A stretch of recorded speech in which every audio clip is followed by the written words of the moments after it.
Hello everyone, welcome to my new academy channel. जैसा कि मैं स्टार्ट करने जा रही हूँ यूनिट थर्ड, जिसका नाम है cell structure and the function. हम लोग सेल के बारे में पढ़ेंगे। हम इस यूनिट को क्या बोलते हैं? Cell biology. ठीक है, इनमें 3 चैप्टर दिए गए हैं। पहला क्या है? Cell the unit of life. किसी भी ऑर्गेनिज्म, अगर कोई इंसान जिंदा है तो वो किसकी वजह से जिंदा है? सेल। सबसे जो बेसिक यूनिट है या बोल सकते हैं सबसे फंडामेंटल स्ट्रक्चर और फंक्शन यूनिट क्या है उसकी बॉडी में? सेल है। फिर हम लोग इसके बाद चैप्टर पढ़ेंगे बायोमोलिक्यूल, जिसमें हम लोग देखेंगे कि बायोमोलिक्यूल्स में कौन कौन से पार्ट हैं जो क्या करते हैं, बॉडी में हेल्प करते हैं, मेटाबॉलिज्म में, सर्वाइवल में हेल्प करते हैं। फिर देखेंगे किस तरीके से एक पुराने सेल से एक नया सेल बन रहा है। मीन्स हम बोल सकते हैं प्री एग्जिस्टिंग सेल से न्यू सेल की फॉर्मेशन कहाँ हो रही है, हम cell cycle and cell division के में पढ़ेंगे। ठीक है, तो चलिए स्टार्ट करते हैं यूनिट थर्ड, जिसका नाम है सेल स्ट्रक्चर एंड फंक्शन। हम लोग सेल के बारे में देखेंगे, उनके स्ट्रक्चर के बारे में देखेंगे, कैसा फंक्शन उनके बारे में देखेंगे। तो चलिए मैं स्टार्ट करती हूँ। Biology is the study of living organism. Biology में हम लोग स्टडी करते हैं लिविंग ऑर्गेनिज्म के बारे में। The detail description of their form and appearance only brought about their diversity. जो डिटेल डिस्क्रिप्शन है उनके फॉर्म का, मतलब स्ट्रक्चर का, अपीयरेंस का, ये सब किसकी वजह से आता है? डाइवर्सिटी की वजह से आता है। विभिन्नताएं, इंसान अलग है, जानवर अलग है, लेकिन सब में क्या है? प्लांट अलग है। सब में क्या है? सर्वाइव कर रहे हैं ना, लेकिन उनमें क्या है? कुछ अपीयरेंस में, कुछ उनके फॉर्म में क्या है? डिफरेंसेस देखने को मिल रहे हैं। उनकी डाइवर्सिटी में हमें क्या देखने को मिल रहा है? डिफरेंस देखने को मिल रहा है। It is the cell theory that emphasizes the unity underlying this diversity of form, that is the cellular organisation of all life form. ठीक है, जो डाइवर्सिटी है, डिफरेंट ऑर्गेनिज्म हो गए, इंसेक्ट हो गया, एनिमल हो गए, ह्यूमन हो गए, डॉग्स हो गए, प्लांट हो गए, लेकिन ये सब क्या है? इनके अपीयरेंस अलग है, इनका सब कुछ बॉडी स्ट्रक्चर अलग है, लेकिन ये एक साथ यूनाइटेड हो रहे हैं। किसकी वजह से हो रहे हैं? सेल की वजह से। जो सेलुलर ऑर्गेनाइजेशन है, जिनसे ये जिंदा है, इसकी वजह से क्या हो रहा है? एक जैसे दिख रहे हैं। A description of the cell structure and the cell growth by the division is given in this chapter comprises the unit। इस में जो सेल है, सेल का स्ट्रक्चर है, या फिर बोल सकते हैं सेल डिवीजन, इस यूनिट में हम यही सब पढ़ेंगे। Cell theory also created a sense of mystery around the living phenomena that is physiological and behavioral process। जो सेल थ्योरी है ये हमारे दिमाग में थोड़ा सा मिस्ट्री लाती है, बोल सकते हैं कि थोड़ा सा हमारे लिए सोचने के लिए मजबूर कर देती है कि जो फिजियोलॉजिकल है, जो बिहेवियरल प्रोसेसेस हैं सेल में, वो कैसे होते हैं। ठीक है, this mystery was the requirement of the integrity of the cellular organization for the living phenomena to be demonstrated or observed। ये जो मिस्ट्री है ये क्या करती है? ढेर सारे जो सेलुलर ऑर्गेनाइजेशन इनको साथ एक साथ क्या करती है? जोड़ती है, जिससे हम क्या कर सकते हैं? चीज़ों को, फिनोमिना है, जो प्रोसेस है, उसको ऑब्जर्व कर सके। इन studying and understanding the physiological and behavioural process, किसमें ये सब हेल्प करता है? ये हम फिजियोलॉजिकल प्रोसेस देख रहे हैं या बिहेवियरल प्रोसेस देख रहे हैं, क्या चेंजेस हो रहा है, क्या बिहेवियर में चेंज हो रहा है, क्या फिजियोलॉजी में चेंज हो रहा है, उसको ऑब्जर्व करने में हेल्प कराता है। ठीक है, आगे देखते हैं। One can take a physico chemical approach and use the cell free system to investigate. अगर आप चाहे तो फिजिको का मतलब फिजिकली होता है, केमिकल का मतलब केमिकल की मदद से आप यहाँ पे अप्रोच रख सकते हैं। किसके लिए? सेल को समझने के लिए, उसके बारे में, उसको जो फिजियोलॉजिकल है, जो बिहेवियरल प्रोसेस है, उसको समझने के लिए। और सेल फ्री सिस्टम का मतलब है कि हम बॉडी से बाहर निकाल के लैब में ये सारी चीज़ें देख सकते हैं। This approach enabled us to describe the various processes in the molecular term. ये जो अप्रोच है ये आपको डिफरेंट टाइप की जो भी टर्म्स है, या बोल सकते हैं जो भी मॉलिक्यूलर टर्म्स है, उनमें हेल्प करेगा समझने में। The approach is the stabilise by analysis of the living tissue for element and compound. ये जो अप्रोच है ये क्या कर रहा है? एनालिसिस कर रहा है लिविंग टिश्यू में एलिमेंट्स का, कंपाउंड का, किस तरीके से, कितने अमाउंट में प्रेजेंट है, उनके बारे में।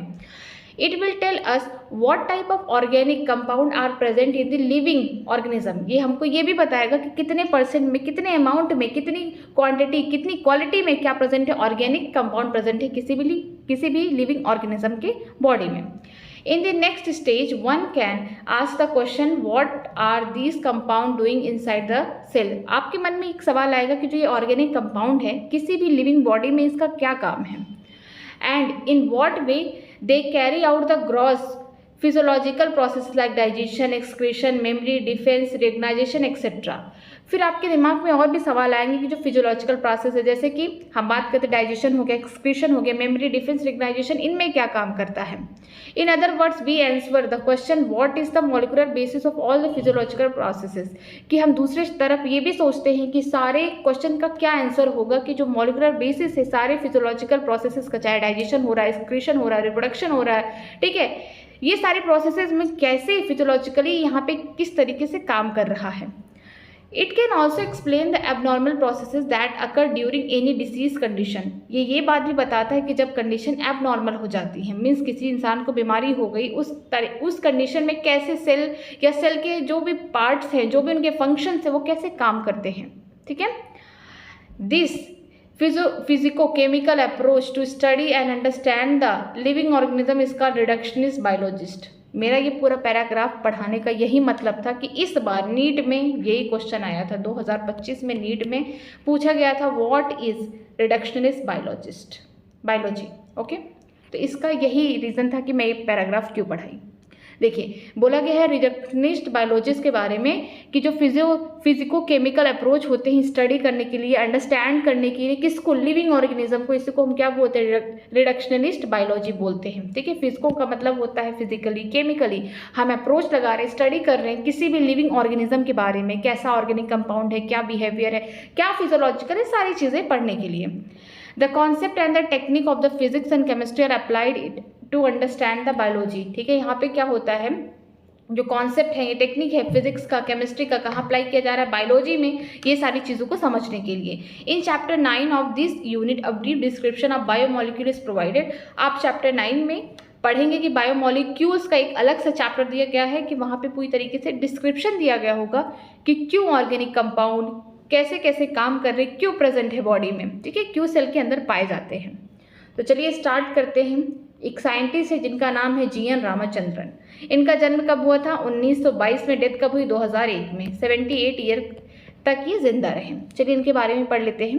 साइंटिस्ट के बारे में पढ़ना बहुत इंपॉर्टेंट है, क्या पता इस बार यहाँ से भी क्वेश्चन आ जाए।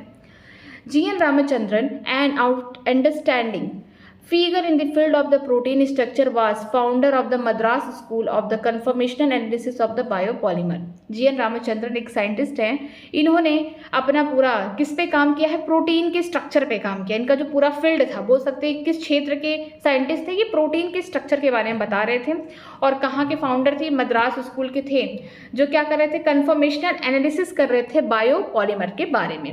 The discovery of the triple helical structure of the collagen published in the nature in 1954 and his analysis of the allowed conformations of the protein through the use of Ramachandran plot rank among the most outstanding contribution in the structural biology। ठीक है, इनकी जो discovery थी triple helical structure किसका, collagen का। जो protein था वो कौन था, कोलेजन था, जिसके पास क्या है, ट्रिपल हेलिकल स्ट्रक्चर थे। यहाँ पे डबल हेलिकल नहीं, वहाँ पे ट्रिपल हेलिकल स्ट्रक्चर देखने को मिला। कहाँ पे, कोलेजन में। कब पब्लिश्ड हुआ, नेचर में 1954 में हुआ। इन्होंने इसमें पूरा एनालिसिस किया, कंफर्मेशन दिया इस प्रोटीन के बारे में, और इसका नाम क्या है, रामचंद्रन प्लॉट। ठीक है, अपने नाम से इनका वो नामकरण कर दिया, रामचंद्रन प्लॉट, जिसमें क्या होता है, पूरा स्ट्रक्चरल यहाँ पे बायोलॉजी के बारे में बताया। कोलेजन जो प्रोटीन है उसके बारे में पूरी अच्छे से यहाँ पे इंफॉर्मेशन दी गई है।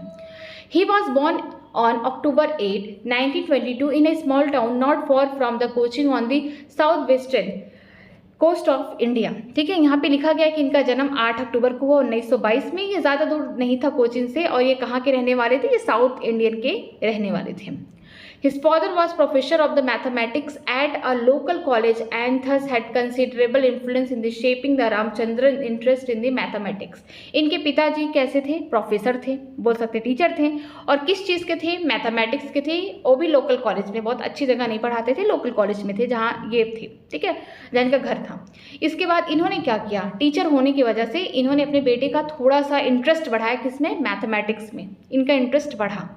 After completing his school year, Ramachandran graduated in 1942 as the top ranking student in BSc Honor physics course of the university of the Madras. इन्होंने जब अपना स्कूल कंप्लीट कर लिया, 12th पास आउट हो गए, तो रामचंद्रन ने क्या किया, ग्रेजुएशन किया। कब, 1942 में। कहाँ से किया, सबसे अच्छी टॉप रैंकिंग जो स्टूडेंट रहे, कहाँ पे, BSc ऑनर में, फिजिक्स में थे ये। ठीक है, इनके पिताजी मैथमेटिक्स पढ़ाते, लेकिन इनका इंटरेस्ट बढ़ते बढ़ते फिजिक्स की तरफ आया। कहाँ पे, यूनिवर्सिटी ऑफ मद्रास में। He received a PhD from the Cambridge university in 1949। इन्होंने क्या किया, PhD किया। कहाँ से किया, कैम्ब्रिज यूनिवर्सिटी से किया। कब, 1949 में। While at Cambridge, Ramachandran met Linus Pauling, was deeply influenced by the publication on the model of the alpha helix and beta sheeted structure that directed his attention to solving the structure of collagen। ये बहुत important है कि जब ये Cambridge university में पढ़ रहे थे उस समय इन्होंने किससे मिला? ए मिले, लिनियस पॉलिंग से मिले, ठीक है, जिससे वो बहुत ज़्यादा डीपली इन्फ्लुएंस्ड हुए, उनकी पब्लिकेशन से इन्फ्लुएंस हुए, क्योंकि उस समय लिनियस पॉलिंग किस पे काम करते थे? अल्फा हेलिकल और बीटा जो सीटेड है स्ट्रक्चर किसका? कोलेजन का। ये प्रोटीन के स्ट्रक्चर होते हैं, यहाँ पे उनके बारे में उस पर काम कर रहे थे, तो उनसे बहुत ज़्यादा डीपली इन्फ्लुएंस्ड हो गए, तो इनका भी मन हुआ कि मैं भी इस पे काम करूँ, ठीक है। इसीलिए इन्होंने ट्रिपल हेलिकल जो स्ट्रक्चर था कोलेजन का उसे सॉल्व आउट किया धीरे धीरे टाइम के साथ। उन्होंने अपनी पूरी बोल सकते हैं रिसर्च किया, उस पर सारी चीज़ें एनालिसिस की, सारी जानकारी की, फिर धीरे धीरे उस चीज़ पर उन्होंने काम किया। He passed away at the age of 78 on the April 7, 2001, ठीक है। इनकी डेथ 78 साल की उम्र में हो गई जब 7 अप्रैल 2001 में, ठीक है। तो यहाँ पे आपको मेन क्या याद रखना है कि इनका जन्म कब हुआ, ठीक है। इसके अलावा ये किस चीज़ पे काम किया, इनका फील्ड क्या था, ठीक है। याद रखिएगा कि ये प्रोटीन के स्ट्रक्चर पे काम कर रहे थे, और कहाँ पे ये बोल सकते हैं फाउंडर कहाँ के थे? मद्रास स्कूल के थे। इसके अलावा यहाँ पे डिस्कवरी याद करना कि जो ट्रिपल हेलिकल स्ट्रक्चर है कोलेजन का कब पब्लिश हुआ? 1954 में हुआ। रामचंद्रन प्लॉट क्या है उसके बारे में आपको जानना है। इसके अलावा फिर आपको देखना है कि ये किससे ज़्यादा बहुत ज़्यादा प्रभावित हुए थे उस टाइम, कब? जब ये PhD कर रहे थे कैम्ब्रिज यूनिवर्सिटी में तब। तो लिनियस पॉलिंग से ही को ज़्यादा ये डीपली इन्फ्लुएंस्ड हो गए थे उस समय। लिनियस पॉलिंग किस पे काम कर रहे थे? कोलेजन की यहाँ पे अल्फा हेलिकल और बीटा सीटेड स्ट्रक्चर पे वो काम कर रहे थे, उसे सॉल्व करने की कोशिश कर रहे थे। कोलेजन तो सब कोई जाना था बट उसके स्ट्रक्चर को नहीं कोई जान पा रहा था, तो फिर इन्होंने इस पे भी काम करना स्टार्ट किया, और इन्होंने बताया कि जो ट्रिपल हेलिकल स्ट्रक्चर है कोलेजन का वो किस तरीके से एनालिसिस किया, सारी चीज़ें पब्लिश की। ओके, इतना ही आपको इसमें पढ़ना है। तो चलिए हम लोग स्टार्ट करते हैं अपना चैप्टर जिसका नाम है cell the unit of life. ऐसा क्यों लिखा गया है? क्योंकि जो सेल होता है ना, ये बेसिक, फंडामेंटल, स्ट्रक्चरल, फंक्शनल, कुछ भी कह दो, ये यूनिट है किसका? किसी लिविंग ऑर्गेनिज्म का। अगर कोई लिविंग ऑर्गेनिज्म है तो उसकी बॉडी में सबसे छोटा, सबसे बेसिक यूनिट कौन है? सेल है। सबसे ज़्यादा फंक्शनल बोल सकते हैं कौन है? किसकी वजह से काम हो रहा है? सेल की वजह से। इतना बड़ा शरीर अगर किसी इंसान का है तो छोटे छोटे सेल्स इकट्ठा होकर ही उस शरीर को बनाए हैं। स्ट्रक्चरल भी हो गया, फंडामेंटल बोल सकते हैं, सबसे बेसिक या सबसे फंडामेंटल क्या है बॉडी में? सेल है। कोई ऑर्गेनिज्म अगर लिविंग है, चाहे प्लांट हो गया, एनिमल हो गया, कोई भी लिविंग ऑर्गेनिज्म की मैं बात कर रही हूँ, उसके बॉडी में सबसे छोटी यूनिट क्या है? सबसे छोटी इकाई क्या है? सेल है। इसीलिए इसको बोला गया है cell the unit of life. किसी भी लाइफ का सबसे छोटा यूनिट, सबसे बेसिक यूनिट, सबसे स्ट्रक्चरल फंक्शन यूनिट कौन है? सेल है। चलिए स्टार्ट करते हैं। When you look around you see both living and non living thing। जब अपने आसपास देखते हैं कुछ चीज़ें क्या होती है? लिविंग होती हैं, कुछ डेथ होती हैं। जैसे अगर मैं अपने आसपास देखूं तो प्लांट होंगे, लिविंग है, एनिमल्स है, पेट्स हैं, लिविंग है, ठीक है, मैं खुद लिविंग हूँ। अगर मैं अपने आसपास और भी चीज़ें देखूँ, पंखा है, ठीक है, टेबल, चेयर, ये सब क्या है? नॉन लिविंग हो जाएंगी मेरे आसपास। You must have wondered and asked yourself what is it that make an organism living, or what is it that an inanimate thing does not have which a living thing has। ठीक है, आप ये सोच के surprise हो सकते हैं कि कौन सी ऐसी चीज़ है कि किसी ऑर्गेनिज्म को लिविंग बना रही है और उसके पास नहीं है, जो क्या है? नॉन लिविंग है। यहाँ पे देखिए इनएनिमेट का मतलब होता है नॉन लिविंग, जिसमें जान नहीं है, ठीक है। वो कौन सी ऐसी चीज़ है कि यहाँ पे डिफरेंस क्रिएट करा लिविंग और नॉन लिविंग थिंग में, कि कैसे कोई चीज़ ऐसा प्रेजेंट है जो उसको जिंदा बना रहा है और एक नहीं प्रेजेंट है उसे नॉन लिविंग बना रहा है। The answer to this is the presence of the basic unit of life the cell in the all living organism. Important है कि कौन सी ऐसी चीज़ है जो सारे लिविंग ऑर्गेनिज्म को जिंदा कर रहा है, वो कौन है? सेल है। सारे लिविंग ऑर्गेनिज्म में प्रेजेंट है, चाहे यूनिसेलुलर हो, मल्टी सेलुलर हो, छोटा हो, बड़ा हो, कुछ भी हो। All organism are composed of cell. जितने भी ऑर्गेनिज्म हैं वो किससे बने हुए हैं? सेल से बने हुए हैं।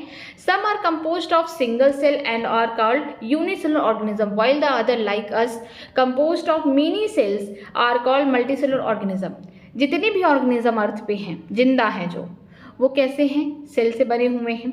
लेकिन कुछ ऐसे ऑर्गेनिज्म हैं जिनकी बॉडी में सिर्फ एक सेल प्रेजेंट है, उन्हें हम क्या बोलेंगे? यूनिसेलुलर बोलेंगे। इसी एक सेल से इनका पूरा प्रोसेस, जैसे डाइजेशन हो गया, एक्सक्रीशन हो गया, रिस्पायरेशन हो गया, रिप्रोडक्शन हो गया, जितनी भी प्रक्रिया है जो एसेंशियल फंक्शन से सिर्फ एक सेल से चल रहा है, इसीलिए हम क्या बोलेंगे? इन्हें यूनिसेलुलर ऑर्गेनिज्म। कौन हो सकता है?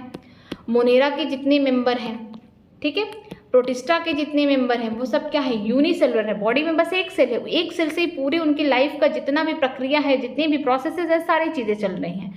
लेकिन बहुत सारे ऑर्गेनिज्म ऐसे होते हैं जो मल्टी सेलर होते हैं, मतलब बहुत सारे सेल से बने होते हैं। कुछ सेल यहाँ पे क्या कर रहे हैं, रिस्पायरेशन कर रहे हैं, कुछ डाइजेशन कर रहे हैं, कुछ सर्कुलेशन कर रहे हैं, डिफरेंट डिफरेंट काम कर रहे हैं, ठीक है। What is cell? सेल है क्या? Unicellular organism are capable of independent existence and performing the essential function of the life. जो यूनिसेलुलर ऑर्गेनिज्म है, ऐसे ऑर्गेनिज्म जिसके बॉडी में सिर्फ एक सेल है, वो कैपेबल है इंडिपेंडेंट एग्जिस्टेंस रखने का, मतलब सारा काम डाइजेशन और एक्सक्रीशन और रिप्रोडक्शन और जितना भी काम होगा एक सेल से करेगा, किसी और की मदद नहीं लेगा। और जितने भी फंक्शन एसेंशियल है उसको जिंदा रखने में, ठीक है, वो सारा काम करेगा सिर्फ एक सेल, ठीक है। ऐसा नहीं है कि अगर बॉडी में ढेर सारे सेल हैं तभी लिविंग होगा, एक सेल है और बॉडी सारा काम कर रही है उस सेल से, ठीक है, तो तब भी वो क्या है, लिविंग है। Anything less than a complete structure of the cell does not ensure the independent life. यहाँ पे लिखा गया कि कोई भी चीज़ अगर कम होगा कंप्लीट सेल की स्ट्रक्चर का, मतलब है कि अगर बॉडी में कोई भी ऑर्गेनल नहीं प्रेजेंट है, मान लीजिए जो यूनिसेलुलर ऑर्गेनिज्म है उनके में एक ही न्यूक्लियस प्रेजेंट है, एक ही यहाँ पे प्रेजेंट है, वो गायब हो जाए तो सारा काम खत्म, मर गया ये सेल। ऐसे ही अगर कोई भी कंप्लीट स्ट्रक्चर से, सेल का जो कंप्लीट स्ट्रक्चर है, जैसे साइटोप्लाज्म हो गया, एसेंशियल ऑर्गेनल्स हो गए यहाँ पे, और बोल सकते हैं यहाँ पे हम न्यूक्लियस प्रेजेंट है, ये सारी चीज़ें अगर कुछ यहाँ से गड़बड़ हो गया, कोई चीज़ यहाँ से रिमूव हो गई, तो वो कंप्लीट स्ट्रक्चर नहीं हुआ सेल का। तो इससे क्या होगा कि इस जो लिविंग ऑर्गेनिज्म है या लिविंग जो सेल है, इसकी इंडिपेंडेंस एग्जिस्टेंस नहीं हो पाएगी, ये अपने से सारा काम नहीं कर पाएगा, फिर ये किसी से डिपेंड होगा या फिर खुद एक दिन चला जाएगा दुनिया को छोड़ के, ठीक है। Hence the cell is the fundamental structural and function unit of the all living organism, ठीक है। जो सेल है ये क्या है, फंडामेंटल है, सबसे बेसिक यूनिट है, स्ट्रक्चरल है, स्ट्रक्चर बन रहा है छोटे छोटे सेल से एक बड़ा सा स्ट्रक्चर बन रहा, फंक्शनल है, इसी के फंक्शन से कोई ऑर्गेनिज्म जिंदा है, क्योंकि ये सेल के पास क्या है, पूरा कंप्लीट स्ट्रक्चर है जिससे सारी प्रोसेसेस, जितने भी एसेंशियल फंक्शन है बॉडी में सारी कंप्लीट हो रही इससे, ठीक है। ये सारी सबकी यूनिट है, ठीक है, किसमें, सारे लिविंग ऑर्गेनिज्म में, जितने भी ऑर्गेनिज्म जिंदा है। अब देखते हैं, Anton von Leeuwenhoek was saw the first and describe the life cell, ठीक है। इन्होंने क्या देखा, ये एक साइंटिस्ट है जिनका नाम है एंटोन लीवनहोक, इन्होंने पहली बार जिंदा सेल देखा। इनसे पहले 1665 में ये दिया नहीं गया है, जिनका नाम था रॉबर्ट हुक, ठीक है। ये इन्होंने पहली बार माइक्रोस्कोप की मदद से इन्होंने सेल तो देखा था, इनकी उस टाइम सेल ही बोलते हैं उसको। उन्होंने क्या देखा था, जो कॉर्क थे उनको देखा था। वो कैसा दिख रहा था, जैसे कि हम बोल सकते हैं मधुमक्खी का जो छत्ता होता है, ठीक है, उस तरीके से दिख रहा था, लेकिन वो क्या थे, डेड सेल थे। उन्होंने ऑब्जर्व कब किया था, 1665 में देखा था रॉबर्ट हुक ने, लेकिन उस समय उसको सेल बोल रहे थे, बाद में पता चला नहीं वो तो डेड सेल है। उन्होंने क्या किया था, पेड़ है, पेड़ का जो ऊपर वाला पार्ट होगा वो तो क्या होगा, डेड होगा। वहाँ पे उन्होंने ऑब्जर्व किया कि यहाँ पे ढेर सारे कुछ स्ट्रक्चर बने हुए सेल जैसे स्ट्रक्चर हैं, ठीक है। वो कैसे दिख रहे हैं, जैसे मधुमक्खी का छत्ता है ना, उस टाइप के, इस टाइप के मधुमक्खी के छत्ते में अरेंजमेंट होता है, इस टाइप के उनको दिख रहा है, ठीक है। तो इन्होंने कहा वो सेल है, लेकिन बाद में ऑब्जर्व हुआ कि वो सेल नहीं है, वो तो डेड सेल है, वो कॉर्क है, ठीक है। लेकिन पहली बार अगर बोल सकते हैं लिविंग सेल कौन देखा, एंटोन लीवनहॉक ने देखा। कब देखा, ये तो ईयर नहीं दिया लेकिन इंपॉर्टेंट नहीं है। कहाँ से देखा, इन्होंने माइक्रोस्कोप से देखा, इन्होंने स्पर्म में देखा, बैक्टीरिया में देखा, ठीक है। इसके अलावा आरबीसी में देखा, ह्यूमन की आरबीसी में देखा, प्रोटोजोआ में देखा, ये हर जगह लिविंग सेल देख चुके थे। रॉबर्ट ब्राउन, ये दूसरे देखे साइंटिस्ट है, Robert Brown later discover the nucleus, जो सेल के अंदर न्यूक्लियस है उसको किसने डिस्कवर किया था, रॉबर्ट ब्राउन ने किया था। The invention of the microscope and its improvement leading to the electron microscope reveal all the structural detail of the cell, ठीक है। जब माइक्रोस्कोप था तो नॉर्मली चीज़ें देख रहे थे, लेकिन जब इलेक्ट्रॉन माइक्रोस्कोप आया, ठीक है, जब और भी बारीक चीज़ें हम देख सकते हैं माइक्रोस्कोप से, तो हमने देखा कि जो सेल के अंदर का जो स्ट्रक्चर है, जो डिफरेंट डिफरेंट ऑर्गेनल्स प्रेजेंट है, उनका क्या फंक्शन है, उसको किससे देखा, बाद में जब पूरी तरीके से इलेक्ट्रॉन माइक्रोस्कोप बन चुका था, उसमें इंप्रूवमेंट हो चुका था, तो सारी स्टडी हम क्या कर पाए, सेल के अंदर जो भी ऑर्गेनल्स है, जैसे उसका फंक्शन है, तब हम जाके सेल के स्ट्रक्चर के बारे में स्टडी कर पाए, ठीक है। आगे देखते हैं cell theory. In 1838, Matthias Sladen, a German botanist, examine का मतलब हुआ study किया, study a large number of the plant and observed that all the plant are composed of different kind of cell which form the tissue of the plant, ठीक है। 1838 में German के botanist थे, plant पे काम कर रहे थे, बोटेनिस्ट है तो, जिनका नाम था मैथिस स्लैडन। इन्होंने स्टडी किया ढेर सारे प्लांट के सेल पे, देखा कि डिफरेंट डिफरेंट काइंड के प्लांट के सेल है, लेकिन जब एक साथ इकट्ठा हो जाए, कुछ फंक्शन कर रहे हैं, उन्हें हम क्या बोलेंगे, टिश्यू बोलेंगे प्लांट के। At about the same time, उसी समय देखिए थ्योड सॉन इन 1839, यहाँ ब्रिटिश नहीं रहेगा, यहाँ पे आप इसको क्या करिए, जर्मन करिए, क्योंकि न्यू एनसीईआरटी में इसको क्या लिखा गया है, जर्मन। ये याद रखिएगा, यहाँ पे क्या होगा, जर्मन होगा। ठीक है, इसको यहाँ करिए कि उसी समय कौन आए, स्वान आए, 1839 में आए। वो क्या है, जर्मन के जूलॉजिस्ट है, न्यू एनसीईआरटी में जर्मन लिखा गया है। उन्होंने स्टडी किया different type of the animal cell and reported that the cell had a thin outer layer which is today known as the plasma membrane. इन्होंने उस समय देखा कि जो सेल हैं एनिमल के, ये बोल सकते हैं जो लॉजिस्ट थे, इन्होंने एनिमल के सेल में देखा कि सबसे बाहर की जो पतली लेयर है, ठीक है, उसे क्या बोलते हैं, अब इस समय आज के समय में क्या बोलते हैं, प्लाज्मा मेम्ब्रेन बोलते हैं। वो क्या है, आउटर कवरिंग है किसी भी एनिमल सेल की, उन्होंने उस समय बताया था। He also concluded that based on his study on the plant tissue that the presence of cell wall is the unique character of the plant cell। इन्होंने उस समय ये भी बताया कि जो प्लांट टिश्यू होते हैं या प्लांट के जो सेल हैं, उनके पास क्या है, उनके पास जो बाहर की कवरिंग है वो किसकी बनी हुई है, सेल वॉल की बनी हुई, जो कि यूनिक फीचर है, जो एनिमल सेल में नहीं पाया जा रहा, जो प्लांट के सेल में पाया जा रहा है। ये जूलॉजिस्ट है, इन्होंने देखा कि जो एनिमल के सेल हैं उनके ऊपर बाहर की जो कवरिंग है वो किसकी है, इस समय उसे प्लाज्मा मेम्ब्रेन कहते हैं, पतली सी लेयर है। लेकिन उन्होंने उसी समय क्या देखा कि जो प्लांट के टिश्यू है, प्लांट की सेल को उठाया, फिर देखा क्या प्लांट के सेल में भी प्लाज्मा मेम्ब्रेन पाए जाते हैं। हाँ, पाए तो जाते हैं, लेकिन उनके ऊपर और एक दूसरी कवरिंग है जो यूनिक बनाती है प्लांट को एनिमल के सेल से, वो कौन है, सेल वॉल है। ठीक है, आगे देखते हैं। On the basis of this, Swan proposed the hypothesis that the bodies of the animal and plant are composed of cell and the product of the cell। इसी आधार पर प्लांट एनिमल का cell जब उन्होंने देख लिया तो बोले स्वान ने यहाँ पे प्रपोज किया, हाइपोथेसिस बताया कि जितने भी प्लांट के सेल हो चाहे एनिमल के सेल हो, जो भी उनकी बॉडीज हैं वो किससे बनी हुई हैं, सेल और सेल के प्रोडक्ट से बनी हुई हैं। ठीक है, इन्होंने बस एक नॉर्मली बोला, एक बार एनिमल का सेल उठाया, देखा प्लाज्मा मेम्ब्रेन है, फिर एक बार प्लांट का सेल उठाया कि बस चेक करने के लिए कि इसके पास कोई बाहर कवरिंग है कि नहीं, देखा कि यहाँ पे सेल वॉल प्रेजेंट है जिसकी वजह से ये यूनिक है। तो इन्होंने बोला कि उन्होंने अपनी एक हाइपोथेसिस बताई कि जितने भी प्लांट की बॉडी है चाहे एनिमल की बॉडी है, सबके पास क्या होगा, सेल होगा और सेल के प्रोडक्ट से बने हुए हैं। स्लेडन और सॉन दोनों मिलके, सेल थ्योरी अगर किसने दिया है मिलकर, तो याद रखिएगा स्लेडन और सॉन दोनों ने मिलके एक साथ इकट्ठे होकर बोला together formulate the cell theory. ये दोनों लोगों ने मिलके किया, ठीक है, सेल थ्योरी का निर्माण। This theory, however, did not explain as how new cell were formed। ये क्या था, इनके थ्योरी का ड्रॉबैक था, जो सेल थ्योरी था इसका क्या था, ड्रॉबैक था, कि ये जो थ्योरी था ये कभी नहीं बता पाया कि नए सेल कहाँ से बन रहे हैं, उसका ओरिजिन ही नहीं बता पाए। ठीक है, फिर आए रॉडल्फ विचर्ड 1855, the first explained that the cell divides and new cell are formed from the pre-existing cell। इसे बोलते हैं omnicellular e-cellular। 1855 में उम्र है 55 की, दिल है 55 का, एक गाना है, उससे आप याद कर सकते हैं, उम्र है 55 की, दिल है 55 का, 55 का मतलब 55। ठीक है, इससे याद रखिएगा, इनका नाम है रॉडल्फ विचर्ड। ये पहली बार आए और किस ड्रॉबैक को एक्सप्लेन कर रहे हैं, जो सेल थ्योरी ने नहीं बता पाए, उनके ड्रॉबैक्स को एक्सप्लेन करें। ये बता रहे हैं कि नए सेल कैसे बन रहे हैं, नए सेल अपने पुराने वाले सेल से बन रहे हैं। मान लीजिए पुराना सेल है, प्री एग्जिस्टिंग सेल है, यहाँ पे क्या हुआ, सेल में ग्रोथ हुआ, सेल में यहाँ पे क्या हो जाएगा, डिवीजन हो जाएगा, यहाँ पे दो नए नए सेल बन जाएंगे। फिर ये सेल जो होंगे आगे ग्रोथ करेंगे, फिर से ये दो नए सेल में बन जाएंगे, ये भी ग्रोथ करेंगे, फिर डिवीजन होगा, दो नए सेल में बन जाएंगे। जो नए सेल हैं अपने पुराने वाले सेल से बन रहे हैं, इसीलिए बोला गया है ओमनी सेलुलर ई सेलुलर, जिसका मतलब है कि जो नए सेल हैं वो अपने प्री एग्जिस्टिंग सेल, जो पहले से सेल थे, उनसे बन रहे हैं। ही मॉडिफाई, कौन, ये बात करें हम लोग रॉडल्फ विचर्ड के बारे में बात करें, इनके बारे में कि इन्होंने मॉडिफाई किया the hypothesis of the Schleiden and Schwann to give the cell theory in the final shape. अगर बोला जाए कि सेल थ्योरी का फाइनल शेप किसने दिया, या फिर बोल सकते हैं जो अभी इस समय हम बोल सकते हैं कि कौन एक्सटेंडेड सेल थ्योरी है, ठीक है, जो पूरी तरीके से एक्सप्लेन कर पा रहा है, किसने दिया है, वो कौन दिए हैं, रॉडल्फ विचर्ड दिए हैं। देखिए सेल थ्योरीज अंडरस्टैंड टुडेज, आज के समय में जो हम लोग सेल थ्योरी पढ़ते हैं उसमें क्या है कि all the living organism are composed of cell and the product of cell. ये बोलते हैं कि जितने भी लिविंग ऑर्गेनिज्म है, चाहे प्लांट हो, एनिमल हो, कोई भी हो, वो किससे बने हैं, सेल से बने हैं और सेल के प्रोडक्ट से बने हैं।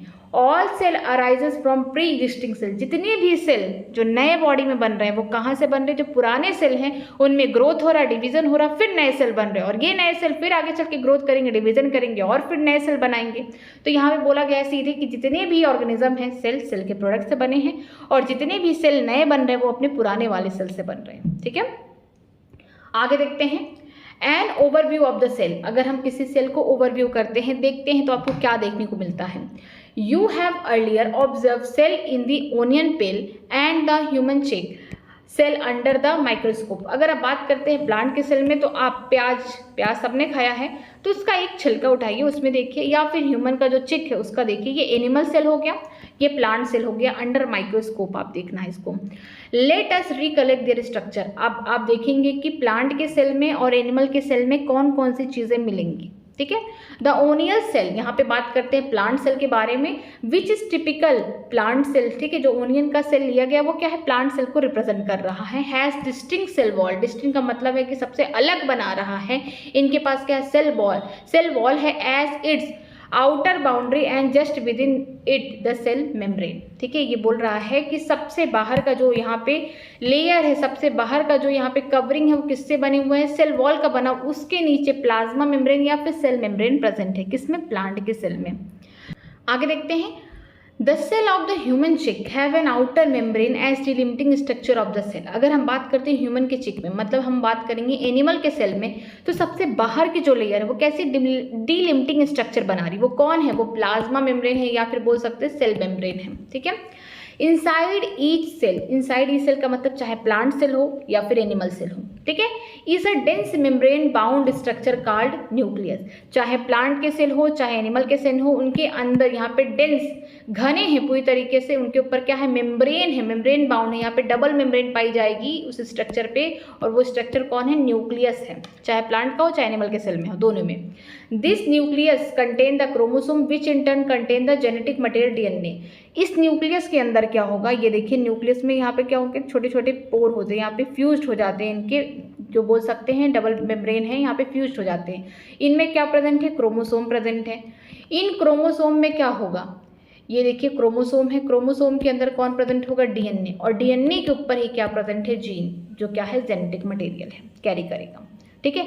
तो बोला गया है कि जो न्यूक्लियस है उसके अंदर क्रोमोसोम है, और क्रोमोसोम के अंदर ही जेनेटिक मटेरियल डीएनए है, क्योंकि डीएनए के ऊपर जीन है जो क्या होते हैं? ट्रांसफर होते हैं, ठीक है। Cell that have membrane bound nuclei are called eukaryote, whereas the cell that lack the membrane bound nucleus are called prokaryotic. देखिए, ऐसे ऑर्गेनिज्म जिनके ऊपर न्यूक्लियस के ऊपर डबल मेम्ब्रेन पाया जाता है, ठीक है, डबल मेम्ब्रेनस स्ट्रक्चर होगा, वो किसमें प्रेजेंट होंगे? यूकैरियोटिक सेल में होंगे।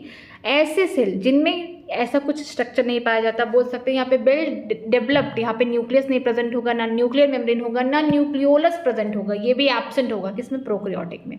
तो यहाँ पे यूकैरियोट प्रोकैरियोट नाम क्यों रखा गया? यू का मतलब होता है ट्रू, कैरियोट का मतलब होता है न्यूक्लियस। जिसके पास ट्रू न्यूक्लियस है, जिसके न्यूक्लियस के ऊपर डबल मेम्ब्रेन स्ट्रक्चर है, हम उसे क्या बोलेंगे? यूकैरियोटिक। प्रो का मतलब क्या है? पहले, और यहाँ पे प्रो का मतलब पहले होगा, कैरियोटिक का मतलब न्यूक्लियस, जो बोल सकते हैं पूरा वेल डेवलप्ड नहीं है, या पहले के जो न्यूक्लियस रहे होंगे।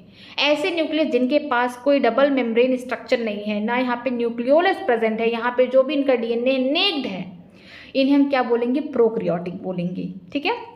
आगे देखते हैं, in both prokaryotic and eukaryotic cell a semi fluid matrix called cytoplasm occupies the volume of the cell. अगर हम बात करते हैं चाहे प्रोकैरियोटिक सेल हो जहाँ पे वेल डिफाइंड, यहाँ पे न्यूक्लियस नहीं प्रेजेंट है, ठीक है, यहाँ पे वेल डिफाइंड कोई न्यूक्लियस नहीं, मतलब न्यूक्लियर मेम्ब्रेन वगैरह एब्सेंट है, या फिर हम यूकैरियोटिक सेल की बात करें जहाँ पे सब कुछ वेल डिफाइंड है न्यूक्लियस में, ठीक है। सेमी फ्लूइड का मतलब क्या होगा? आधा फ्लूइड होगा, लिक्विड होगा, आधा क्या होगा? यहाँ पे सॉलिड होंगे। सॉलिड किसकी वजह से होंगे? जो सेल ऑर्गेनल्स वगैरह प्रेजेंट होंगे उनकी वजह से। तभी यहाँ पे लिखा गया कि जो साइटोप्लाज्म होता है वो क्या होता है? सेमी फ्लूइड होता है, उसमें लिक्विड भी भरा होता है, उसमें कुछ ऑर्गेनल्स होंगे जो सॉलिड के फॉर्म में होंगे। ये क्या करते हैं? ये सेल का वॉल्यूम ऑक्युपाई करते हैं। अगर कोई सेल है तो उसमें जो भी ऑर्गेनल वगैरह होंगे, और जो पूरा ये लिक्विड भरा है, पूरा ये एरिया है, उसे हम क्या बोलेंगे? साइटोप्लाज्म बोलेंगे। तो वॉल्यूम ऑफ द सेल कौन है? साइटोप्लाज्म है। The cytoplasm is the main arena of the cellular activity in both the plant and animal cell. जो साइटोप्लाज्म है, ये सारे सेल का, चाहे प्लांट का हो चाहे एनिमल सेल का हो, ये मेन एरिना है, मेन एरिया है जहाँ पे सेल की पूरी एक्टिविटी होती है, मतलब जहाँ पे मेटाबॉलिज्म होता है, जहाँ पे केमिकल रिएक्शन हो रहा है, वो जगह है। अगर सेल में कहीं भी केमिकल रिएक्शन हो रहा है तो कौन सी जगह? साइटोप्लाज्म है, ठीक है। Various chemical reaction occurring in it to keep the cell in the living state. बहुत ढेर सारे केमिकल रिएक्शन होते हैं, जैसा कि एक बार में लगभग 5000 केमिकल रिएक्शन हमारे बॉडी में होते हैं। कहाँ होते होंगे? साइटोप्लाज्म में होते होंगे, जिसकी वजह से हमारी बॉडी क्या है? लिविंग स्टेट में है। सेल जिंदा है तो हम जिंदा है, जिस दिन सेल मर गए हम भी मर गए। Okay. Beside the nucleus, nucleus के अलावा the eukaryotic cell have other membrane bound distinct structure called organelles like endoplasmic reticulum, Golgi body या Golgi complex, lysosome, mitochondria, microbodies, vacuoles. ठीक है, अगर हम बात करें यूकैरियोटिक सेल में तो न्यूक्लियस के अलावा, न्यूक्लियस के ऊपर तो डबल मेम्ब्रेन स्ट्रक्चर है ही, उसके अलावा और भी ढेर सारे सेल ऑर्गेनल्स पाए जाते हैं जिनके ऊपर मेम्ब्रेन पाया जाएगा। ठीक है, जैसे कि हो गया इंडोप्लाज्मिक रेक्टिकुलम, इनके ऊपर क्या है? सिंगल मेम्ब्रेनस है ये। गोल्गी कॉम्प्लेक्स सिंगल मेम्ब्रेनस है, लाइसोसोम सिंगल मेम्ब्रेनस है, माइटोकॉन्ड्रिया यहाँ पे डबल मेम्ब्रेन पाए जाएंगे, जो माइक्रोबॉडी है सिंगल है। ठीक है, बात करेंगे वैक्यूल, ये सिंगल है, ये कहाँ पाए जाएंगे? ये इनके जो मेम्ब्रेन है इनको बोलते हैं टोनोप्लास्ट, सिंगल मेम्ब्रेन है, इनको बोलते हैं टोनोप्लास्ट है। कहाँ पाए जाएंगे? ये पाए जाएंगे प्लांट्स में। ठीक है, ये प्लांट्स में पाए जाएंगे, याद रखिएगा। इसके अलावा प्लांट्स में क्लोरोप्लास्ट पाए जाते हैं, वो भी कैसे होते हैं? डबल मेम्ब्रेन होते हैं। तो डबल मेम्ब्रेन 3 होंगे। पहला कौन होगा? चाहे प्लांट हो चाहे एनिमल हो, माइटोकॉन्ड्रिया हो गया या न्यूक्लियस हो गया, डबल मेम्ब्रेन स्ट्रक्चर है दोनों में। लेकिन जो क्लोरोप्लास्ट है सिर्फ प्लांट में पाया जाता है, वो भी क्या है? डबल मेम्ब्रेन स्ट्रक्चर है। बाकी इंडोप्लाज्मिक रेक्टिकुलम हो गया, गोल्गी कॉम्प्लेक्स, लाइसोसोम हो गया, माइक्रोबॉडी हो गया, वैक्यूल, ये सब क्या है? सिंगल मेम्ब्रेन बाउंड है, मतलब एक ही लेयर की यहाँ पे मेम्ब्रेनस स्ट्रक्चर है। The prokaryotic cell lack such membrane bound organelles. ये बहुत इंपॉर्टेंट है कि जो प्रोक्रियोटिक सेल है इनके पास कुछ नहीं है, बेचारे अकेले हैं, इनके पास कोई ऑर्गेनल्स नहीं प्रेजेंट है जिनके ऊपर कोई मेम्ब्रेन हो। ठीक है, ribosome are the non membrane bound organelles found in the all the cell both eukaryote and prokaryote. Ribosome एक ऐसा ऑर्गेनल है जिनके ऊपर कोई मेम्ब्रेन नहीं है, कैसे है? नॉन मेम्ब्रेनस है, या फिर हम बोल सकते हैं ए मेम्ब्रेनस, या बोल सकते हैं मेम्ब्रेन लेस है। ये जो पाए जाते हैं सभी टाइप के सेल, चाहे प्रोकैरियोटिक हो चाहे यूकैरियोटिक हो। ठीक है, within the cell the ribosome are found not only the cytoplasm but also within the 2 organelles like chloroplast in plant and mitochondria and on the rough endoplasmic reticulum। अगर हम बात कर रहे हैं सेल के अंदर, साइटोप्लाज्म में तो पाए ही जाते हैं। ठीक है, इसके अलावा 2 ऑर्गेनल्स है, जैसे कि प्लांट की बात करेंगे क्लोरोप्लास्ट में भी पाए जाएंगे, और अगर हम बात करें प्लांट एनिमल दोनों की, वहाँ पे माइटोकॉन्ड्रिया में भी पाए जाएंगे। इसके अलावा जो रफ इंडोप्लाज्मिक रेक्टिकुलम है उनके ऊपर पाए जाते हैं, इसीलिए इस इंडोप्लाज्मिक रेक्टिकुलम का नाम रफ हो जाता है, क्योंकि इस पे छोटे छोटे यहाँ पे राइबोसोम ऊपर चिपके होते हैं। तो याद रखिएगा कि साइटोप्लाज्म में तो पाए जा रहे हैं, लेकिन इसके अलावा माइटोकॉन्ड्रिया चाहे प्लांट में हो चाहे एनिमल में हो, प्रोकैरियोट्स में बैक्टीरिया में माइटोकॉन्ड्रिया नहीं प्रेजेंट होता है। ठीक है, तो प्लांट एनिमल में जो माइटोकॉन्ड्रिया उनमें भी पाए जाएंगे, क्लोरोप्लास्ट जो प्लांट में प्रेजेंट है वहाँ पे भी पाए जाएंगे। कौन? यहाँ पे राइबोसोम। इसके अलावा जब भी रफ इंडोप्लाज्मिक रेक्टिकुलम की बात होगी, चाहे प्लांट के हो चाहे एनिमल के हो, वहाँ पे भी राइबोसोम अटैच्ड होंगे। Animal cell contain another non-membrane bound organelles called the centrosome which help in cell division। अगर हम बात करते हैं एनिमल सेल में, एक ऐसा ऑर्गेनल है जो कैसा है? नॉन मेम्ब्रेनस है, उसके ऊपर भी कोई मेम्ब्रेन नहीं है, जिसका नाम है सेंट्रोसोम, जो हेल्प करता है सेल डिवीजन में। लेकिन मोस्ट ऑफ दी प्लांट में नहीं पाया जाता, कुछ में पाया जाता है, एक्सेप्शन है, उसको नहीं पढ़ना है, लेकिन ज़्यादा करके जो प्लांट है वहाँ पे सेंट्रोसोम नहीं पाए जाते। देखिए सेंट्रोसोम ऐसे स्ट्रक्चर होते हैं कि 2 सेंट्रियोल, ये सेंट्रियोल है, एक सेंट्रियोल, ये दूसरा सेंट्रियोल है, ये कैसे होंगे? 90 डिग्री पे होंगे अरेंज। इस स्ट्रक्चर को हम क्या बोलेंगे? इसको बोलेंगे सेंट्रोसोम, जो हेल्प करेंगे सेल डिवीजन में इन एनिमल सेल। याद रखिए प्लांट में नहीं पाए जाएंगे। Cell differ greatly in size, shape and activity. जो सेल है ना, ये अपने साइज से भी डिफर होता है, इनका शेप अलग होगा, इनकी एक्टिविटी अलग होगी। For example mycoplasma the smallest cell are only the 0.3 micrometre in length. अगर हम बात करते हैं माइकोप्लाज्मा की, जो प्रोकैरियोट्स में आते हैं, इनकी जो लेंथ है 0.3 माइक्रोमीटर ही है, सबसे छोटे सेल होते हैं ये, सबसे छोटे लिविंग सेल हैं ये। ठीक है, 0.3 माइक्रोमीटर है, सोचो कितने ज़्यादा छोटे हैं, जो बिना ऑक्सीजन के भी जिंदा रह सकते हैं। ठीक है, वाइल द बैक्टीरिया, अगर हम बात करते हैं बैक्टीरिया की, कुड बी 3 to 5 माइक्रोमीटर। जो बैक्टीरिया से हम सुनते हैं ना, बैक्टीरिया है, वायरस है, ये बैक्टीरिया जो हमें ज़्यादा करके हमें डर रहता है कि बीमारी ना हो जाए, उसकी साइज देखिए 3 से 5 माइक्रोमीटर है। The largest isolated single cell is the egg of the ostrich. जो सबसे बड़ा सिंगल सेल है वो कौन है? ऑस्ट्रिच का अंडा है। अगर हम बात करते हैं ऑस्ट्रिच के अंडे की, तो सबसे बड़ा, सबसे लार्जेस्ट सिंगल सेल है जो कौन है, ऑस्ट्रिच का एग है। एमंग मल्टी सेलुलर ऑर्गेनिज्म, अगर हम बात करते हैं मल्टी सेलुलर ऑर्गेनिज्म में, ह्यूमन आरबीसी जो रेड ब्लड सेल है ह्यूमन में, are about 7 micrometre in diameter. अगर हम मल्टी सेलुलर ऑर्गेनिज्म की बात कर रहे हैं तो जो ह्यूमन का आरबीसी है, जो ह्यूमन का रेड ब्लड सेल है, ठीक है, एथ्रोसाइट है, उनका डायमीटर 7 माइक्रोमीटर है। डायमीटर दिया है, रेडियस मत सोच लेना, ठीक है। Nerve cell are the some of the longest cell, अगर हम बात करते हैं अपने नर्वस सिस्टम में जो नर्व सेल होते हैं सबसे लंबे होते हैं, क्योंकि इनमें ब्रांचिंग वगैरह देखने को मिलती है। Cell also vary greatly in their shape, अगर हम बात करते हैं सेल के, यहाँ तो अब तक हमने साइज देखा कि माइकोप्लाज्मा का लेंथ 0.3 माइक्रोमीटर है, बैक्टीरिया 3 से 5 माइक्रोमीटर है। सबसे बड़ा जो सेल होगा आइसोलेटेड वो ऑस्ट्रिच का एग होगा। अगर हम बात करेंगे मल्टीसेलुलर ऑर्गेनिज्म में, अगर हम ह्यूमन के आरबीसी की बात करेंगे, उसका डायमीटर कितना है, 7 माइक्रोमीटर है, ठीक है। जो नर्व सेल होता है सबसे लंबा होता है, जिनमें ब्रांचिंग पाई जाती है। अब हम देखेंगे कि जो सेल का जो शेप है ये भी वेरी करता है, ये भी डिफरेंट होते हैं, ठीक है। अब तक हमने साइज देखा, अब हम लोग शेप देखेंगे। They may be disc-like, polygonal, columnar, cuboidal, thread-like, even irregular। जो शेप होंगे डिस्क-लाइक भी हो सकते हैं, पॉलीगोनल हो सकते हैं, कलमनार हो सकते हैं। कहाँ प्रेजेंट होंगे ऐसे सेल, स्टोमच में, इंटेस्टाइन में होंगे। क्यूबॉइडल कहाँ होंगे, पीसीटी में, नेफ्रॉन वाले पार्ट में प्रेजेंट होंगे। थ्रेड लाइक है, ठीक है। इसके अलावा इरेगुलर, इरेगुलर का मतलब है स्क्वैमस एपिथेलियम की बात की जा रही है, जहाँ पे बाउंड्रीज क्या है, इरेगुलर है, ठीक है। The shape of the cell may vary with the function they perform, जो शेप है सेल का, जो शेप है वो किसकी वजह से वेरी कर रहा है, कि जो उनको जैसा फंक्शन करना उस अकॉर्डिंग उनका शेप भी क्या हो जाएगा, अलग हो जाएगा। ये बहुत इंपॉर्टेंट है कि अगर किसी सेल का शेप अलग है तो इसका मतलब उसका काम अलग होगा। जिसका जैसा काम होगा वैसा उसका अवतार होगा, उसका वैसा क्या होगा, बोल सकते हैं उसका ऐसा फंक्शन होगा, ठीक है। यहाँ पे देखते हैं स्ट्रक्चर, जैसे स्ट्रक्चर दिया गया है डिफरेंट, यहाँ पे शेप दिए गए हैं सेल के, जैसे कि यहाँ दिया गया है आरबीसी रेड ब्लड सेल, कहीं पे आप देखेंगे राउंड राउंड है, कहीं पे देखेंगे ये देखिए बाई कॉन्केव स्ट्रक्चर, इस टाइप का देखिए बाई कॉन्केव स्ट्रक्चर बन रहा है। बाई कॉन्केव है, कॉन्वेक्स मत कर दीजिए।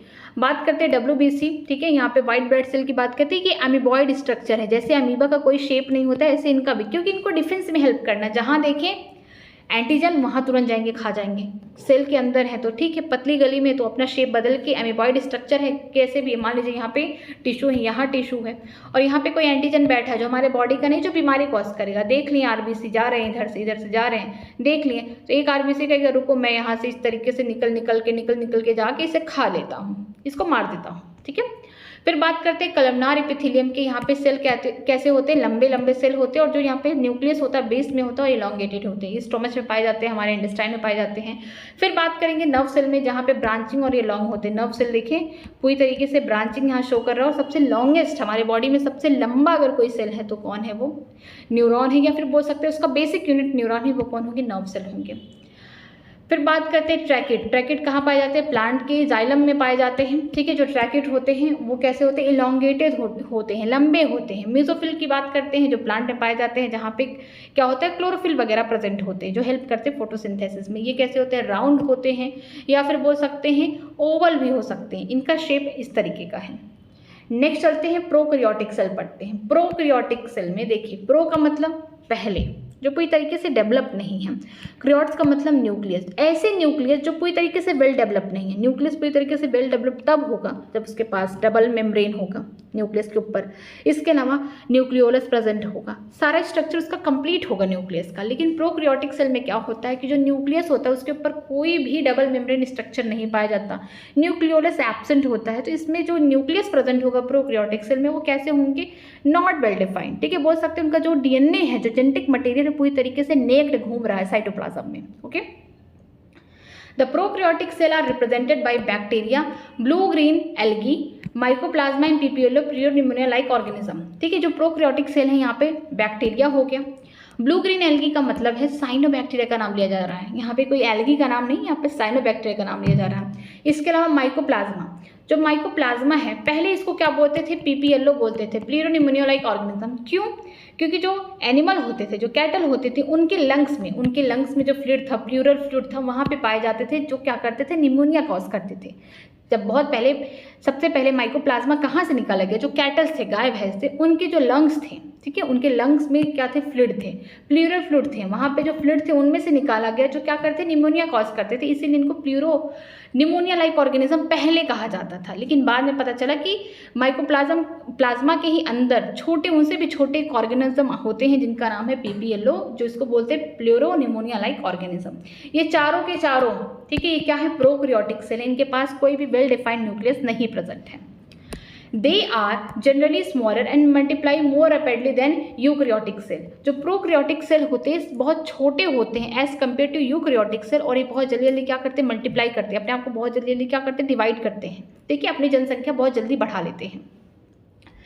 दे में very greatly in the shape and size, ठीक है, ये क्या करते हैं, जो प्रोकैरियोटिक के सेल हैं यहाँ पे आप जल्दी देख सकते हैं, जो शेप साइज है ये भी क्या कर रहा है, बहुत वेरी कर रहा है। The 4 basic shape of the bacteria, यहाँ पे 4 बेसिक शेप दिए हैं, साइज नहीं है, शेप है किसका, बैक्टीरिया का, ठीक है। बैक्टीरिया क्या है, प्रोकैरियोटिक सेल है। आर द बैसिलस, अगर रॉड जैसे स्ट्रक्चर है तो बैसिलस हो गया। जैसे कि हम लोग क्या खाते हैं, दही, दही में कौन सी बैक्टीरिया पाई जाती है, लैक्टोबैसिलस। लैक्टो का शब्द लिया गया है मिल्क से, बैसिलस का शब्द लिया गया है बैक्टीरिया से, जो रॉड जैसी दिखती हैं, ठीक है। कूकस जो स्पेरिकल शेप के हैं, ठीक है, यहाँ पे देखिए कूकस, ये देखिए ऐसे स्ट्रक्चर। अगर हम बात करते हैं विब्रो, जो कॉमा शेप के स्ट्रक्चर होते हैं। स्पाइरलम की बात करते हैं, स्पाइरल जो स्पाइरल लाइक शेप होते हैं, जिनमें फ्लैचुला पाया जाता है, ठीक है। इस टाइप का यहाँ पे आपको डिफरेंट टाइप के शेप देखने को मिलेंगे, किसमें, बैक्टीरिया में। आगे देखते हैं, the organisation of the prokaryotic cell is fundamentally similar even though the prokaryotes exhibit a wide variety of shape and function. जो ऑर्गेनाइजेशन है प्रोकैरियोटिक सेल का, ये फंडामेंटली क्या है, एक दूसरे से सेम है, ठीक है, बल्कि इनमें क्या देखने को मिलता है, ढेर सारे शेप और फंक्शन क्या है, अलग अलग है। ऑर्गेनाइजेशन का मतलब क्या हो गया, सेल का स्ट्रक्चर, जैसे सेल वॉल हो गया, माइकोप्लाज्मा को छोड़ दो क्योंकि उनके ऊपर कोई सेल वॉल नहीं पाया जाता माइकोप्लाज्मा पे, ठीक है।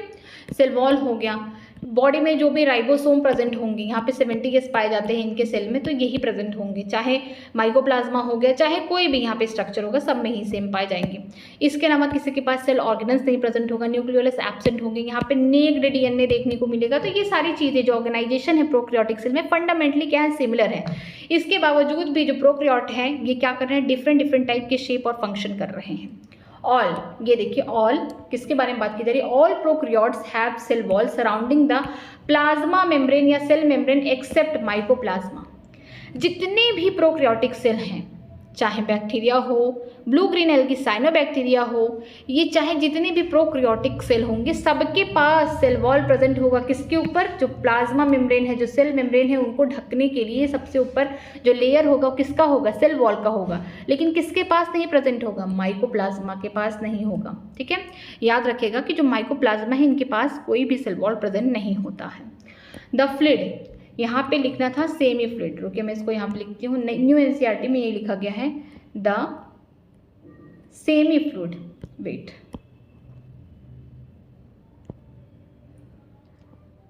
सेमी फ्लूइड, ठीक है। यहाँ पे न्यू NCERT में लिखा गया the semi fluid matrix filling the cell is the cytoplasm, क्योंकि इनके में भी टोटली फ्लूइड थोड़ी ना है, सेमी फ्लूइड है, इनमें भी तो कुछ ना कुछ ऑर्गेनल्स प्रेजेंट, जैसे राइबोसोम है बीच बीच में। हम आगे पढ़ेंगे कि यहाँ पे जो उनका जो प्लाज्मा मेम्ब्रेन, जो सेल मेम्ब्रेन अंदर की तरफ क्या एम्बेडेड हो गया है, वेजिनेट हो गया है, इसको बोलेंगे मीसोसोम। इसके अलावा यहाँ पे नेक्ड इनका DNA है, कुछ बैक्टीरिया के सेल में प्लाज्मेट भी पाए जाते हैं, तो बोल सकते हैं कि कुछ सॉलिड पार्टिकल्स भी यहाँ मिल रहे हैं। तो ये कैसे हो गए, सेमी फ्लूइड हो गए, जो जिनको हम क्या बोलेंगे, साइटोप्लाज्म बोलेंगे। There is no well defined nucleus, इनके पास कोई भी वेल डिफाइंड न्यूक्लियस नहीं होता, क्योंकि इनके न्यूक्लियस के ऊपर कोई भी डबल मेम्ब्रेन स्ट्रक्चर नहीं पाया जाता है। The genetic material is basically naked and non involved by the nuclear membrane. जो जेनेटिक मटेरियल होता है बेसिकली नेक्ड होता है, क्योंकि जब न्यूक्लियस ही नहीं है तो अंदर का मटेरियल कैसे कवर होगा, ठीक है। तो पूरी तरीके से क्या होंगे, खुले होंगे, ठीक है। अगर यूकैरियोट होता तो यहाँ पे देखिए न्यूक्लियस होता, अंदर उनका जेनेटिक मटेरियल होता, लेकिन जो प्रोकैरियोट के सेल हैं यहाँ पे कोई भी न्यूक्लियस के ऊपर कोई कवरिंग नहीं है, उनका जो जेनेटिक मटेरियल है पूरी तरीके से नेक्ड है, खुला हुआ है, ठीक है, साइटोप्लाज्म में ऐसे ही घूम रहा है। In addition to the genomic DNA, the single chromosome A chromosome है सर्कुलर डीएनए। अगर हम बात करते हैं जीनोमिक डीएनए का मतलब ऐसा डीएनए जो आगे चल के रिप्रोडक्शन में हेल्प करेगा। इसे हम क्या बोलते हैं? जीनोमिक डीएनए बोलते हैं, जो क्या है सिंगल है, एक क्रोमोसोम वहाँ प्रेजेंट है लेकिन डबल स्टैंडर्ड डीएनए है वो। Many bacteria have small circular DNA outside the genomic DNA. बहुत सारे, ठीक है, यहाँ पे मेनी का मतलब बहुत सारे बैक्टीरिया में ये देखने को मिलता है कि उनके पास इनका ये नेक जो डीएनए है, मान लीजिए जीनोमिक डीएनए है जो एक क्रोमोसोम यहाँ प्रेजेंट है और डबल स्टैंडर्ड डीएनए है ये, ठीक है। इसके अलावा छोटे छोटे यहाँ पे बोल सकते हैं प्लाज्मिड पाए जाते हैं, जो एक्स्ट्रा यहाँ पे बोल सकते हैं जो एक्स्ट्रा क्रोमोसोम है या एक्स्ट्रा डीएनए जो प्रेजेंट है जीनोमिक डीएनए से बाहर इनके साइटोप्लाज्म में प्रेजेंट है। ये बहुत सारे बैक्टीरिया के अंदर देखने को मिलते हैं। वो भी कैसे होते हैं? छोटे होते, डबल स्टैंडर्ड यहाँ पे डीएनए प्रेजेंट होता है, जीनोमिक डीएनए से बाहर है।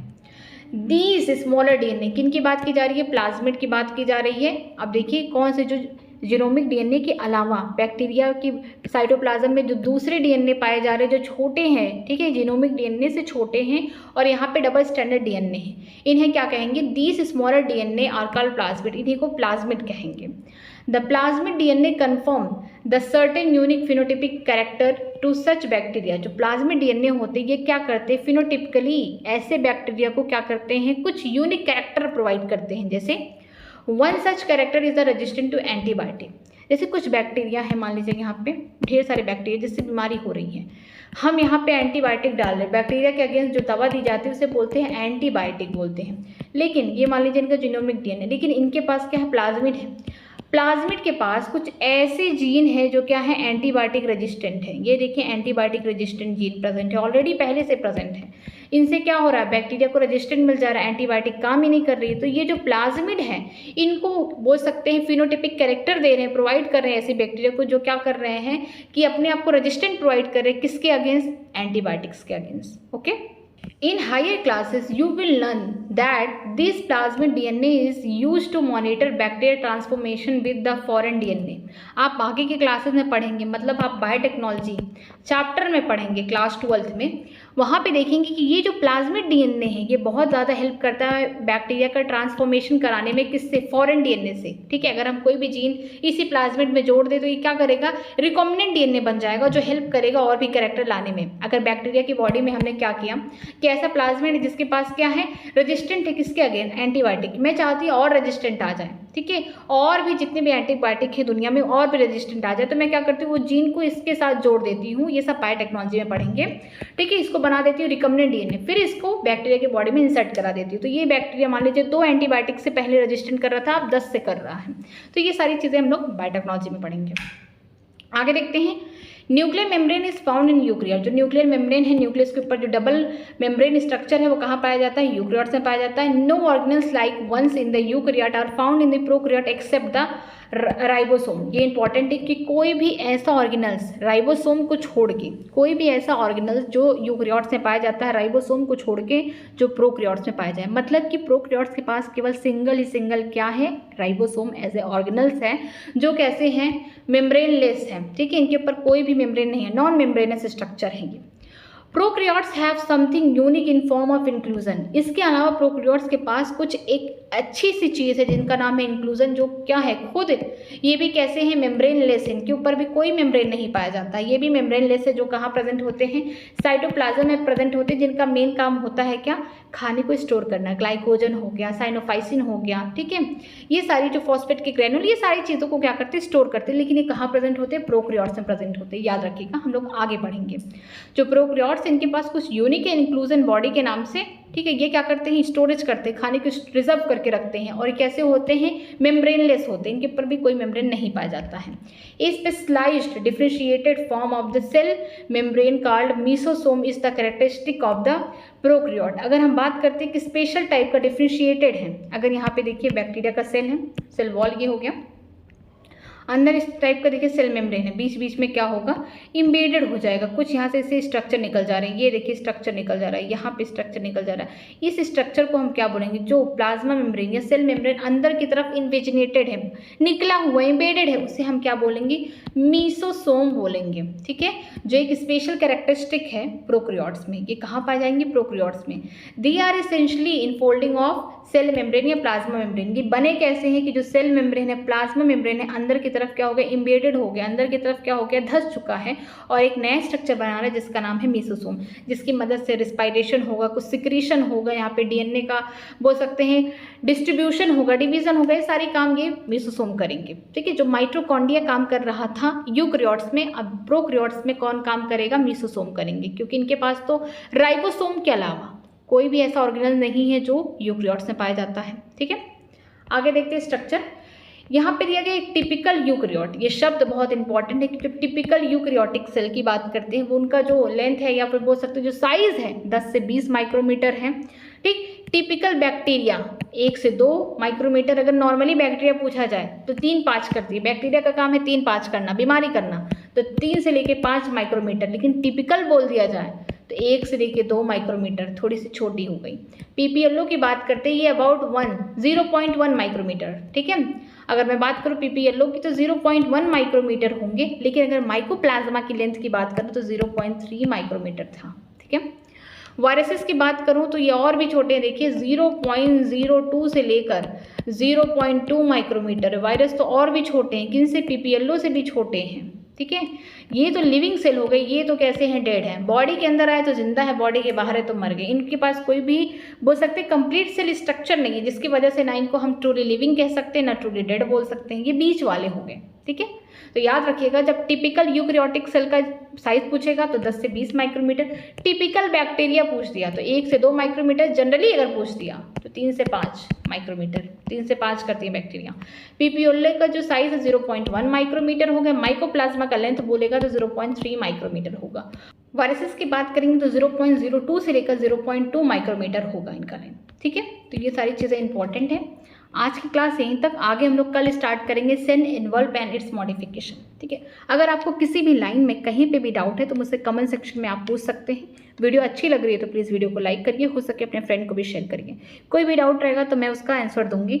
बहुत लोग कह रहे हैं कि मैं आपको क्वेश्चन भी कराती चलूँ, तो अभी तो मैं ये सीरीज़ बस स्टार्ट की हूँ सिलेबस को कंप्लीट कराने के लिए और साथ में जितने भी PYQ आए हैं उनको कंप्लीट कराने के लिए। जैसे ही हमारा सिलेबस कंप्लीट हुआ तो हम लोग डेली क्या करेंगे, हर चैप्टर का क्वेश्चन करेंगे, तब हमारे पास टाइम रहेगा। अभी तो हमारे पास टाइम ये है कि हम थ्योरी को कंप्लीट करें विथ PYQ एंड समरी। मैं थ्योरी कंप्लीट कराती हूँ, इसके बाद समरी कंप्लीट कराती हूँ कि पूरी समरी हो जाए, प्लस उसी के दूसरे दिन ही मैं जब चैप्टर खत्म हो जाता है मैं PYQ लेके आती हूँ, जितने भी आ चुके हैं। तो अभी ये सारी सीरीज़ इसी तरीके से चलने वाली है जब तक सिलेबस ना कंप्लीट हो जाए। जब सिलेबस कंप्लीट हो जाएगा हम लोग रिवीजन भी करेंगे और क्वेश्चन प्रैक्टिस भी करेंगे। और भी अगर कोई कमेंट हो तो प्लीज़ मुझे कमेंट सेक्शन में कमेंट लिख सकते हैं, मैं उसका रिप्लाई करूँगी। कोई भी प्रॉब्लम है तो मुझे कमेंट कर सकते हैं। ठीक है, पढ़ाई करते रहिए। आज की क्लास यहीं तक। Thank you very much.